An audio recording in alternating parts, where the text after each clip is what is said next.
Good day, Sir Calvin. I am Kay Lares, and today, together with my group mates, we will be presenting our chosen nomological network, which we crafted. It will be focusing on the topic on narcissism.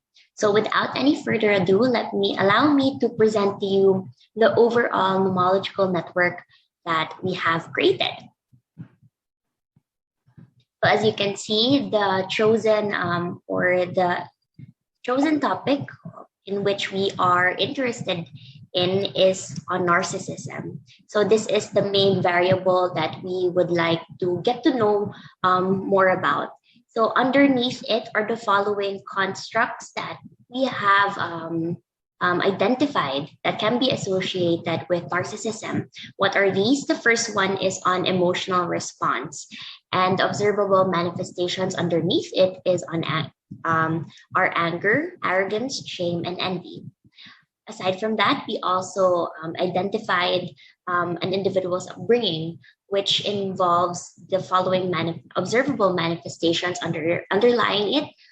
These are child abuse, excessive parental pampering, unrealistic expectations from parents. And last but not the least, we've also identified personality traits as a construct. And underneath it are the underlying observable manifestations, such as the big five personality traits, which are conscientiousness, openness, agreeableness, extroversion, and neuroticism.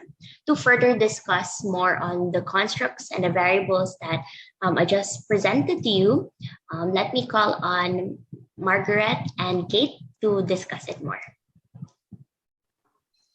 Thank you, Kay. So for the first question, we have identified three constructs under narcissism. We have emotional response, upbringing, and personality traits. So emotional response, this is the outward behavioral reactions influenced by a stimulus, and the underlying variables that we plan to measure are anger, arrogance, shame, and envy. For the upbringing, these are the parenting style experienced by the individual growing up. The variables under this that will be measured are possible abuse experience, excessive parental pampering, and unrealistic expectations from parents. To discuss the third construct, may I call Kate Mandihar? So lastly, we have the personality traits, which refer to the consistent patterns of observable behavior manifested by the individual, and the measurable concepts under these includes the big five personality traits, which are openness, conscientiousness, agreeableness, extroversion, and neuroticism. So this brings us to the next part, which is the rationale to be discussed by Angelo Domini. So the purpose in creating this test is to broaden the scope of what is commonly known about narcissism. So the layman perception of narcissism would most likely be related to vanity and self-centeredness. This almost immediately takes out the fact that narcissism could be a disorder that could have been affected by one's upbringing, or the person's emotional response, or the person's personality traits. By creating this test, we can try to measure more facets that compose narcissism. And for the next part of this presentation, I will now give you over to Katrina. So for the last and third question, how will the test describe the test taker?